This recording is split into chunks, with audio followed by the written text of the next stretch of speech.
সপ্তম সপ্তম শ্রেণীর গণিত ক্লাসে তোমাদের সবাইকে স্বাগতম। আজকের এই ক্লাসে তোমাদের সপ্তম শ্রেণীর অধ্যায় নাম্বার 5 বা পঞ্চম অধ্যায় নিয়ে কথা বলবো। এবং আমি তোমাদের বলি যে আমরা কিন্তু 4 নম্বর অধ্যায় পর্যন্ত সম্পূর্ণ কমপ্লিট করেছি 2025 সালের বই অনুসারে। তোমরা চাইলে সেই ক্লাসগুলো যদি না দেখে থাকো তাহলে তোমরা চাইলে সেই ক্লাসগুলো দেখতে পারো। তো সর্বপ্রথম ক্লাসে আমরা সর্বপ্রথম সূত্র নিয়ে কথা বলি, প্রয়োজনীয় বেসিক কনসেপ্টগুলো নিয়ে কথা বলি এবং যেগুলো না জানলে তুমি অঙ্ক করতেই পারবে না সেই বিষয়গুলো নিয়ে কথা বলি। অর্থাৎ আজকের ক্লাসে আমরা সূত্র নিয়ে কথা বলবো, সূত্র প্রয়োগ নিয়ে কথা বলবো, কোন সূত্র কোন অঙ্কে বসাবা, কিভাবে বসাবা, তোমার মাথায় কখন কোন সূত্র আসতে হবে, এই সব কিছু তুমি আজকের এই একটি ভিডিওতেই পাবা। এট ফার্স্ট হলো তোমাদের অধ্যায়ের নাম হলো বীজগণিতীয় সূত্রাবলী ও প্রয়োগ। এটা তোমাদের অধ্যায়ের নাম। তো এই অধ্যায়ে যদি আমি তোমাকে সর্বপ্রথম দেখাই, প্রথম সূত্র হলো এইটা।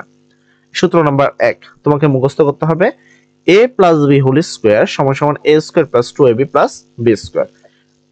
এখন আসি এই সূত্রটা কখন তোমার মাথায় আসতে হবে, কখন ব্যবহার।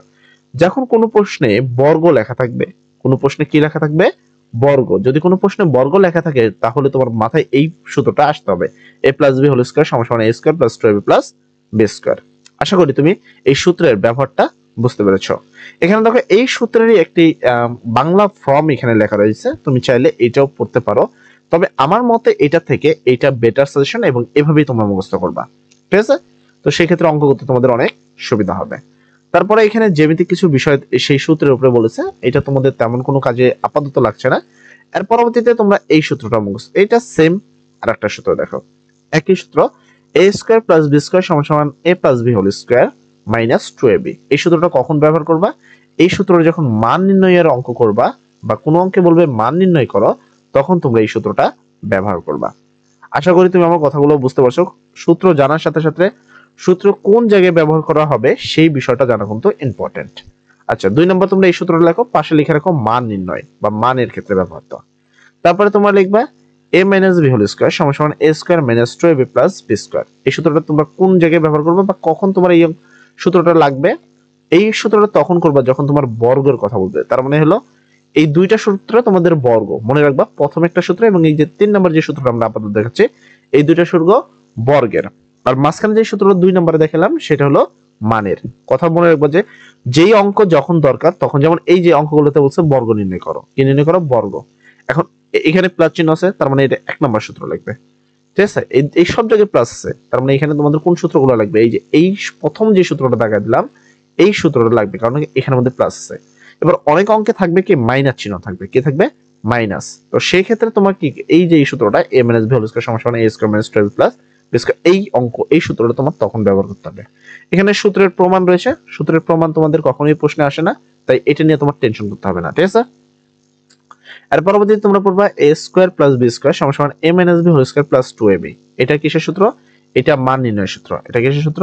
মানের সূত্র। তবে তুমি খেয়াল করলে দুইটা সূত্র দেখতে পারবা, আগেরটাও এই লেখা ছিল a square plus b square, আগেরবার এইটা সমান সমান লেখা ছিল হলো a plus b whole square minus 2ab। এবার দেখো ওই জিনিসই লেখা আছে, a স্কয়ার প্লাস b স্কয়ারই লেখা আছে এখানেও, a square plus b square সমান সমান, এবার আবার লেখা আছে কি a minus b whole square plus 2ab plus 2ab। এখানে কিন্তু এই লেখা আছে, তার মানে এই a স্কয়ার প্লাস b স্কয়ারের মানের হলো দুইটা সূত্র, ঠিক আছে? মানের কয়টা সূত্র? দুইটা। এটা মান ভেদে তোমাদের কাজে লাগবে। আচ্ছা, সূত্র বিষয়টা আশা করি, যেমন দেখো এখানে বলছে বর্গ নির্ণয় করো এবং এখানে দেখো সবগুলো মাইনাস চিহ্ন আছে, তার মানে মাইনাসের সূত্রটাই লাগবে। এর পরবর্তীতে তোমরা এই সূত্রটা মুখস্থ করবা, a মাইনাস b হোল স্কয়ারের। এটা কিন্তু অলরেডি আমরা বর্গের একটা সূত্র শিখেছি, ঠিক আছে? তবে এই সূত্রটা আমাদের লাগবে না, যে এটা a plus b whole square সমান সমান a square plus 2ab plus b square. এটা এই সূত্রটা কখন লাগে? এই সূত্রটা লাগে বর্গের ক্ষেত্রে। এটা লাগে কিসে?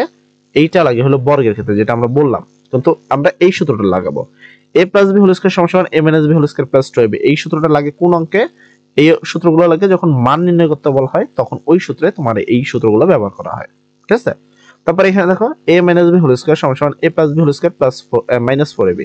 এই অঙ্কটা আর এইটা, এই দুইটা একই সূত্র। দেখো এটা প্লাসের, এটা মাইনাসের।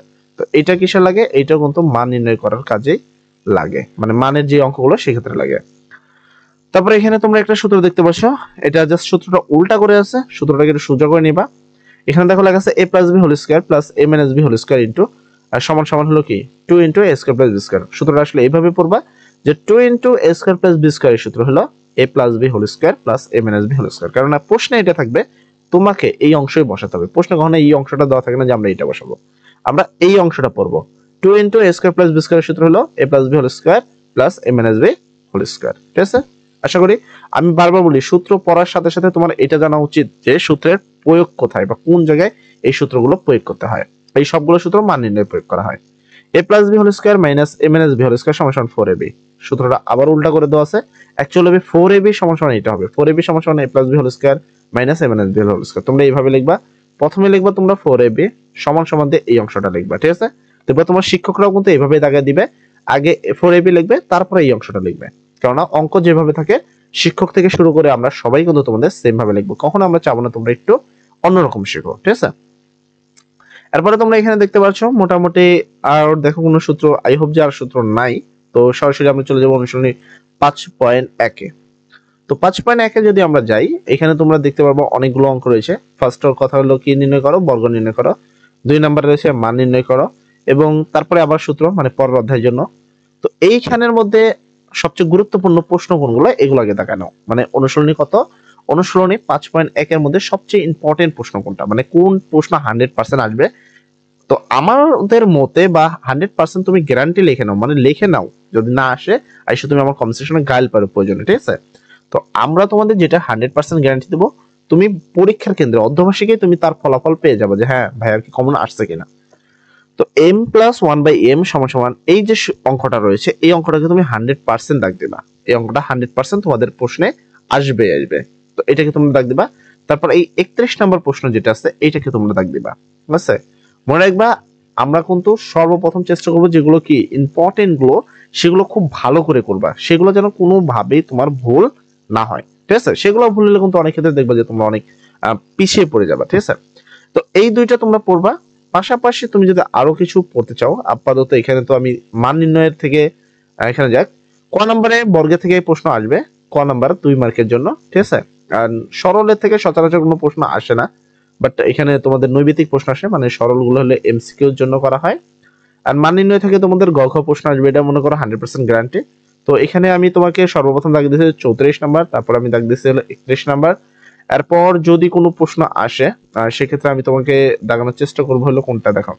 আচ্ছা, এখানে আসলে তেমন প্রশ্ন আসার মতো নেই, এদিকে তুমি চাইলে এইটা পড়তে পারো। ঠিক আছে, এই প্রশ্নটা পড়তে পারো 33, তার মানে 31, 33, 34 এই তিনটা প্রশ্ন তুমি খুব ভালো করে মনোযোগ সহকারে পড়বা।